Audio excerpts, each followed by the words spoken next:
Greetings, everyone. Massive world events are about to change our personal future plans. Most of us have plans to do this, or plans to go to Hawaii, or plans for this, renovating the house, etc. They are about to change. And for those in Israel, they've already changed. And for some of the military and some of our fleets, they've changed already. They're at war. The rest of us are not so much at war. We're just watching it on TV.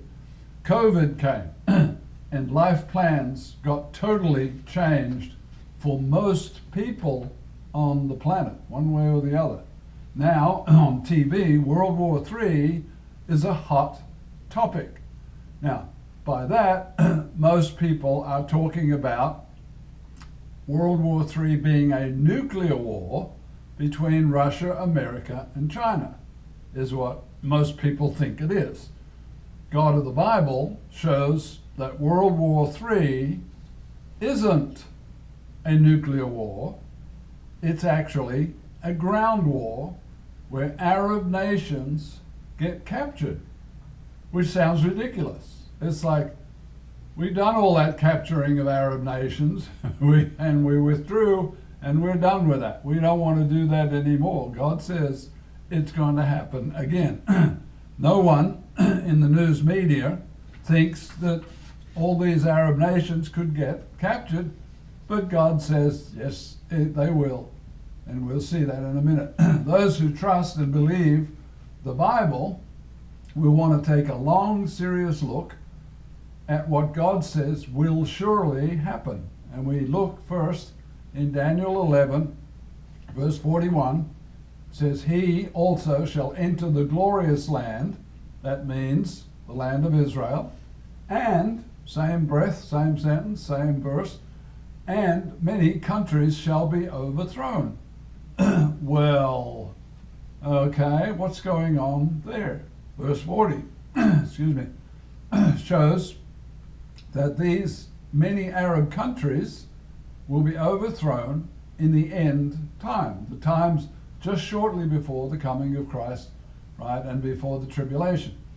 Average people assume that faraway wars will not change their personal future plans. Question: what happened at the start of World War II? Answer: Hitler invaded and overthrew Poland in 1939, and most of America considered it a faraway war. But after 2 years of World War II, it came to American soil in the form of Pearl Harbor, and many, many personal plans in America totally changed. In Daniel 11:41, Jesus shows that World War III is a ground war, not a nuclear war, which everybody's sort of quaking and shaking, and the Russians are going to nuke us, or the North Koreans are going to nuke us, or the Chinese are going to nuke us, somebody's going to nuke us, and there'll be this horrible MAD, mutually assured destruction, and it'll be the end of the world. No, it's not going to happen that way, because God says it happens a different way, right? And what he's saying is many Arab nations get captured and Israel is saved from destruction. If you read the scriptures we're going to look at carefully, you see that Israel gets attacked. Well, wait a minute. Israel is attacked right now. Oh, but that's a faraway war, and it's just a handful of Hamas people, soldiers in Gaza Strip, and just like all the wars before with Israel and the Arabs, it'll die down. It's a faraway war. It's not going to change anybody's personal plans. Well, it's getting larger and larger by the week, more and more. In fact, the Houthis are no longer shooting missiles at Israel. They're shooting missiles at either the American ships or the shipping lanes in the Red Sea area. So this war has already begun, right? The war we're going to look at in Daniel 11:41, right? That war has already begun, and it will just grow larger and larger. And no one on TV is expecting the war that's going on now to grow into World War III status. Nobody's Nobody's saying, well, we've got to change the term World War III from nuclear war to all the Arab nations get captured. Not all of them, but many of them. So picture 10 or 20 Arab nations. I can picture 5 right now, right? Arab nations that need to be captured. Iran, Yemen, let's see, Lebanon, I mean, it's like Syria. It's easy to start naming Arab countries that want to destroy Israel, right? And so since they want to destroy Israel and they're going to make a much greater effort to do that, then they need to be captured and subdued, right? This will be a giant ground war involving many boots on the ground, involving many nations, and hence, once it gets rolling, once it gets underway, it will be called World War III, just like World War II got started when Hitler invaded Poland, and it was like, uh-oh, this is not good. But France had better fight off the Germans, so we don't have World War III, and Germany got the best of France and then started, bombing England and made, obvious actions that they were going to take over Europe as quickly as they could. So currently, week by week, more nations are being drawn into the early stages of the Israel-Hamas-Iranian war, which is going on right now. Many American ships in the Middle East are already shooting down incoming enemy rockets. It's like daily we get new reports. They shot down this many missiles, or they're coming from here or coming from there or whatever. Other nations are already sending warships to protect the shipping lanes near the Red Sea. So other nations, not just the American fleets, but other nations are being drawn into this, and now they're warning the Houthis, you better stop it or it's going to be bad for you. And they should be warning Iran, because Iran's supplying the money for all the others. 99% of people will tell you this faraway war will not expand to become World War III. So who are you going to listen to? You're going to listen to God in the Bible, who's never been wrong, right? Or are you going to listen to people? But God says this is going to happen, so we should pay close attention to it. So how can a person prepare for World War III and World War IV? Nobody talks about World War IV, but God does, that comes after World War III. Our best future plans for each one of us need to include God's master plan for all nations, because our plans might not turn out. In fact, most of our lives haven't turned out the way we were planning. We planned it this way, something else happened. We planned it this way again, or a different way, something else happened. Life keeps changing, our plans keep changing. God's master plan doesn't change. When he writes it down thousands of years ago, it will happen just the way he wrote it. Jesus says his words will not pass away. Matthew 24:35, heaven and earth, says Jesus, will pass away, but my words will by no means pass away. Jesus told Daniel about the mighty superpower leader who wins World War III. You see that in Daniel 11, verse 40 and 41, right? At the time of the end, the king of the south shall attack him, and the king of the north shall come against him, which is his enemy, like a whirlwind and with chariots. And notice, this is the most important part of this verse, with many ships. So at the time of the end, or the time just before the coming of Christ, there is a superpower military that has many ships. Okay? How many superpowers, how many great navies are there? Don't count Britain. Britain doesn't have a great navy anymore, right? But Russia, China, and America are the three superpowers, and they have the great number of ships in their military. Daniel 11:41. He shall enter the glorious land, he shall enter Israel, just like America and other nations entered Kuwait. If you can remember back that far. If you can't, you can Google it. Why did America invade or send its troops into Kuwait? And the answer is not to overthrow or conquer Kuwait, but to save Kuwait. And that's what this is all about. When this king of the north enters the glorious land, is to save Israel from being totally overwhelmed. And there are 130,000 rockets, we're told, from military sources, ready to be fired at Israel from the northern border. Well, Israel is a tiny piece of land and it can't stand 130,000 rockets.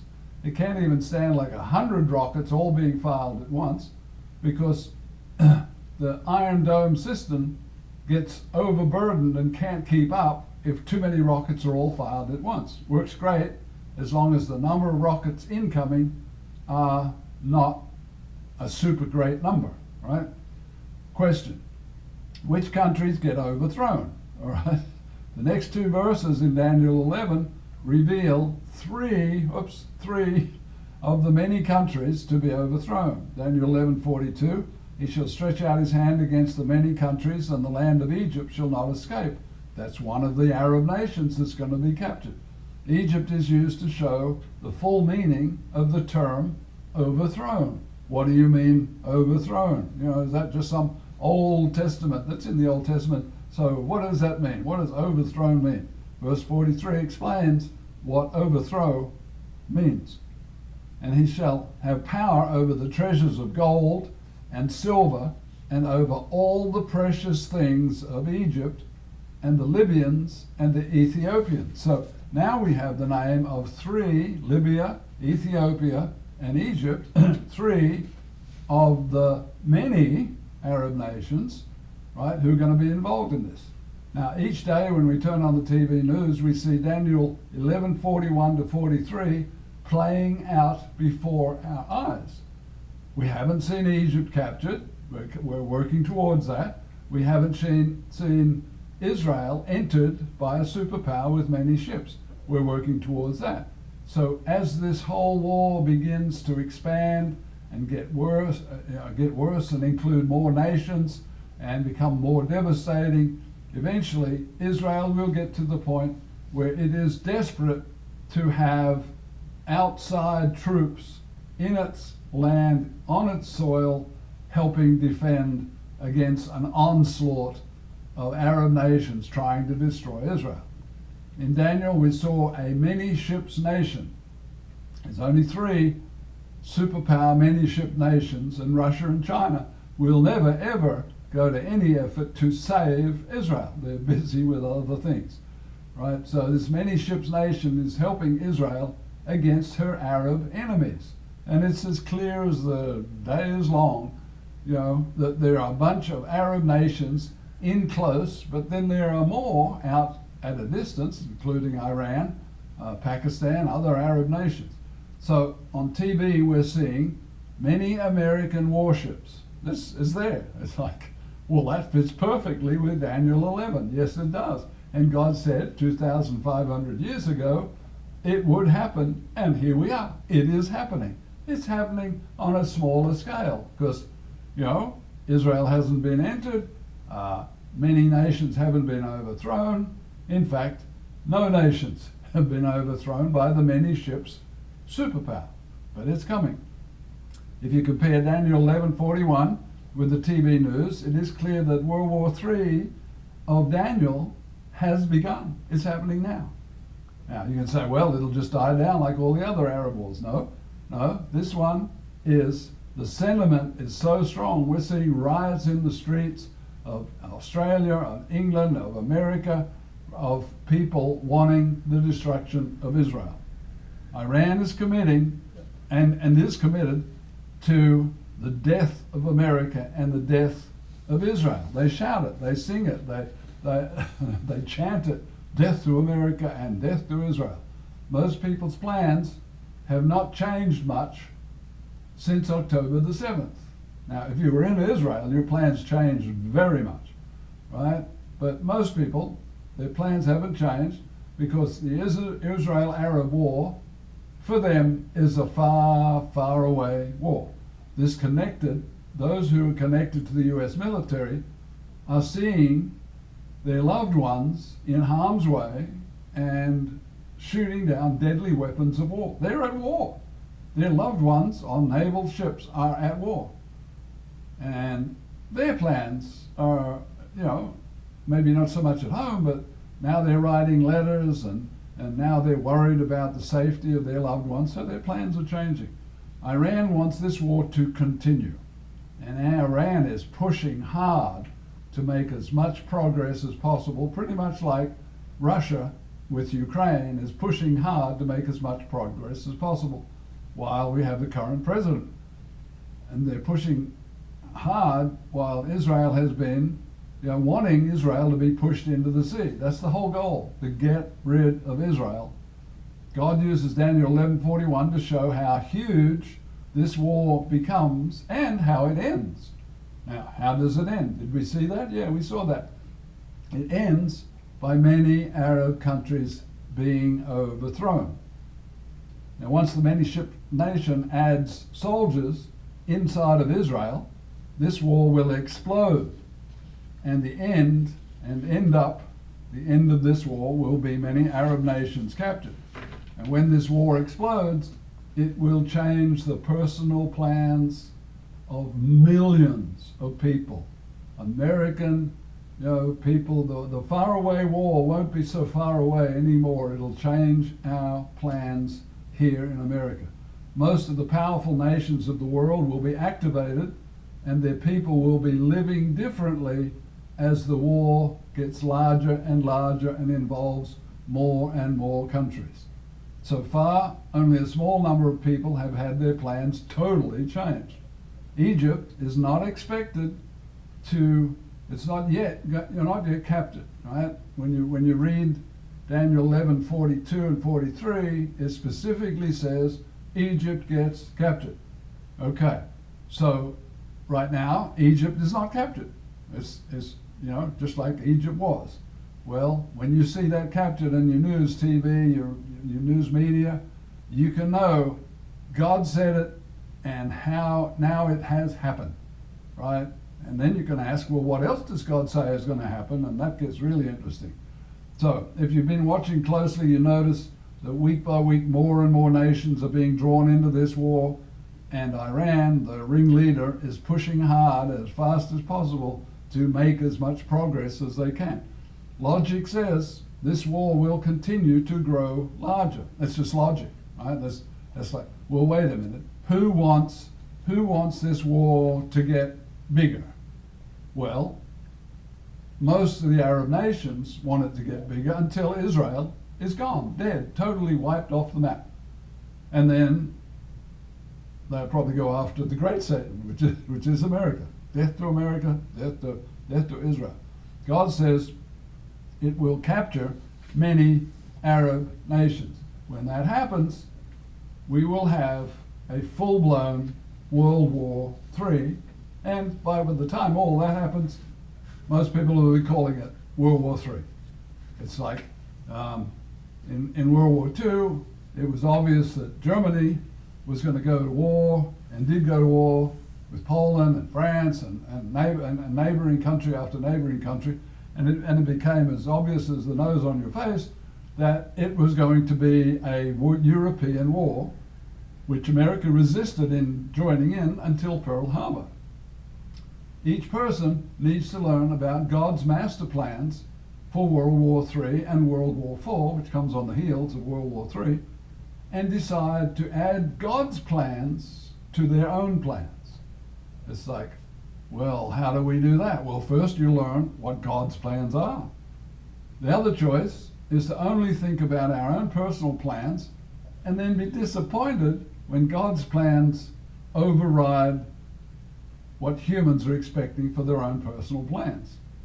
If a person is tracking with God's master plan, they will know that after many Arab nations are captured, a World War IV, we haven't even gotten through World War III yet, is about to happen, because God said so. It's the very next verse. Jesus describes World War IV right after Daniel 11, verse 43. And we see that in verse 44. You might want to open your Bible and look there. But news from the east of Jerusalem, is China, one of the other superpowers with many ships. And north of Jerusalem is Russia, another superpower with many ships, but neither one of those are going to want to help Israel. News from those two, the north and the east, will trouble him, therefore he shall go out with great fury, here come the critical words, to destroy and annihilate many. Which many? Well, the armies and the people of China to the east of Jerusalem and of Russia to the north, who are clearly, without a shadow of a doubt, in the world we live in today, they're enemies of the United States. Almost no one knows that Russia and China will get destroyed in World War IV, but God knows. In fact, God has known for like 2,500 years when he had Daniel write this down. And you can know, you can look at Daniel, verses 43, 44, you can know and you can read it and you can say, did God write this? And if God did write this, right, which he did, right, you can say, well then, will it happen? Well, he's God. And God says it's going to happen, it's going to happen. So shortly after World War IV comes the 3.5-year tribulation period described in the book of Revelation.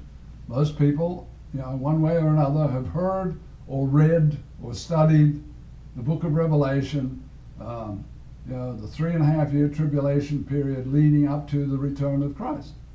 God is showing the 2 world wars and the tribulation period all in Daniel in 6 verses.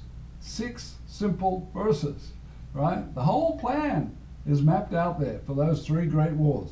Daniel 12 verse 1 describes the tribulation period that leads to the coming of Christ. Daniel 12:1, at that time, at the time of the nuclear war with Russia and China, the destruction of those countries, right, comes right, then verse 1 comes on the heels of that. At that time, there shall be a time of trouble, such as never was since there was a nation even to that time. It's like, just like Jesus said the same sort of thing. There's coming a time, the worst time of trouble on planet Earth there's ever going to be, there ever has been. This is it. This is the biggest, worst time of trouble. Jesus wants Bible students to know the major world events that occur before his arrival on planet Earth. So if you're tracking with God's master plan and you're making your plans fit with God's master plan, you can know what's going to happen next, right? If you believe what God has written, you should know pretty soon Israel will have another nation's army go into the land of Israel to help protect it. You should know that Egypt, Libya, Ethiopia, right? They're not even on the map right now as far as, well, why would anybody want to capture Libya? Why would anybody want to capture Ethiopia or Egypt for that matter, right? Well, because they will join in with the other Arab nations and then they will get captured. Revelation 1 verse 1, the revelation of Jesus Christ, which God gave him to show his servants things which must shortly or speedily take place. So the whole purpose of giving the book of Revelation is to show Bible students, people who trust the Bible, people who believe in the God of the Bible and believe what he's telling us will happen, then this is for them. He's going to show them what's going to happen. Jesus says there are blessings for those who know and act in accordance with the instructions given in the book of Revelation. Verse 3, chapter 1, verse 3. Blessed is he who reads. You can read this, right? Just open your Bible, read the 3rd chapter at the beginning of the book of Revelation. He who reads and those who hear, meaning to understand the words of this prophecy, and, 3rd thing, keep or obey those things that are written in the book of Revelation. Jesus wants people to fit their personal plans into God's master plan to achieve maximum success in our first lifetime here now where we are living. We need to learn of the next 2 great wars, World War III and World War IV, and then make our plans accordingly for maximum success in our current lifetime.